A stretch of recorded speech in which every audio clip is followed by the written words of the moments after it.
Shit, that was a little fast, but... Hello, this is me, Jan Jansson, reporting to you live from ComedyNet in NYC, telling you to watch it. A ComedyNet, that is. You're watching ComedyNet. We bring to you now Judy in disguise with glasses.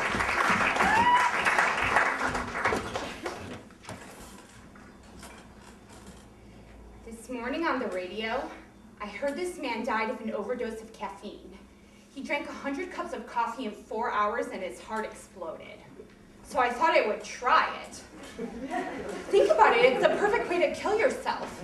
At the funeral, there wouldn't be all those strange conversations like, it was the cowardly way out, or I didn't see any signs, or my mother bawling thinking it was all her fault.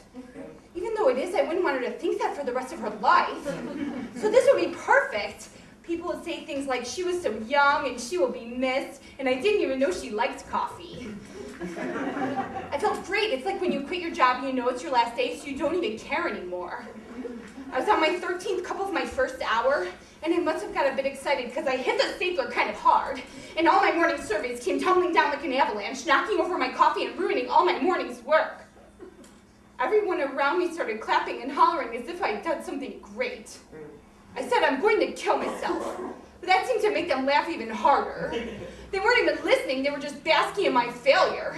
So I picked up the stapler and I opened it like it was a gun, and I just started shooting it all around the room. And I picked up the copy with papers and I threw them in the air and I said, if you want them calling it, fucking call it, then you stop! And then they stopped laughing. And then they were listening. My boss Mary came over to me and she put her hand on my shoulder and she said, why don't you take a long lunch? So that's why I'm here. So if you could put the ranch dressing on the side, I would really appreciate it.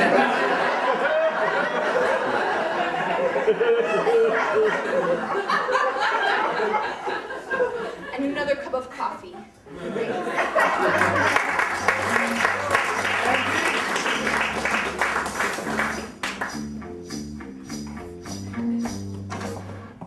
Hello, my name is Judy McClure and I'm going to be your host this evening. I'd like to welcome you to Thanks a Latte. I'm going to start us off with one of my poems called Dreams. A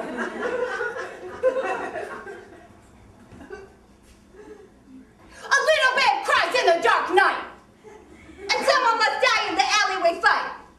Each star in the sky, each prayer by the bed, each child must sleep and rest their sad heads. For some places on earth, dreams cannot come true. Some people cry and some sing the blues. Na na na na na. But no matter your dream or how hard it's to hold, grab on and hold tightly and never let go. Thank you.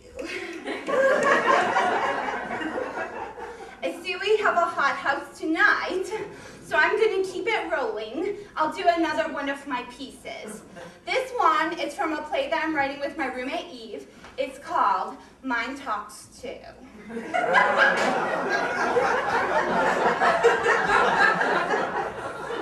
I'll wait. Mine has never been hurt by anyone's touch, only the words said. When I was in the 6th grade, I got my period and it bled and it bled and it bled. The word said to me that day cut deeper than any knife could. My scars can't be seen, but I promise you they're there. You can't blame mine, I said. She's a good one. She's never hurt you or said anything mean to you. She just sits in the corner and quietly cries at your mean words. You made my vagina cry, you bastard! I hope someday when you pull your pants down in front of a woman, she makes your penis cry. Because her laughter is so hard. Harder than your penis's eyes. Thanks a latte!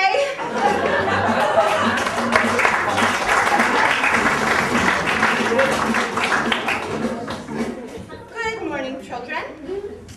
My name is Mrs. McClure, but you can call me Judy. I'm going to be your substitute teacher this afternoon. Mrs. Brown's notes were not very clear as to what you've been studying for the past week. You, sir, what's your name? Sean. Sean, what have you been studying in Mrs. Brown's class for the past week? History. History. One of my favorite subjects, children. Today's history lesson is going to be about the conspiracy theories surrounding the assassination of JFK. We'll start with the magic bullet theory. We know, because of the Zapruder films, that there was only 3 bullets shot in the time frame of the film. We know one of the bullets shot the president's head off. That's a no-brainer, no pun intended.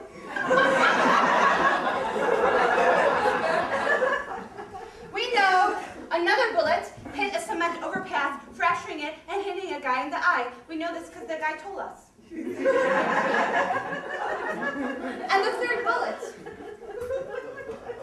This bullet went through the back of the president's neck here, came out of his neck, made a 90-degree turn, and another 90-degree turn, and went into the shoulder of the senator sitting in the car in front of him. Came out of his shoulder, made a 90-degree turn, and another 90-degree turn, and went into his wrist. Came out of his wrist, made a 90-degree turn, another 90-degree turn, and went into his knee. All with one bullet. By show of hands, children who hear things that this is not possible. Who else? Keep your hands raised. Those of you with your hands raised, I would like you to write an essay entitled, Why I Hate the Government for Lying to Me. The rest of you can take this time to doodle, because you have delusions of grandeur and you're not capable of learning anything anyway. Please title your essay, Today's History Lesson. Begin your homework now.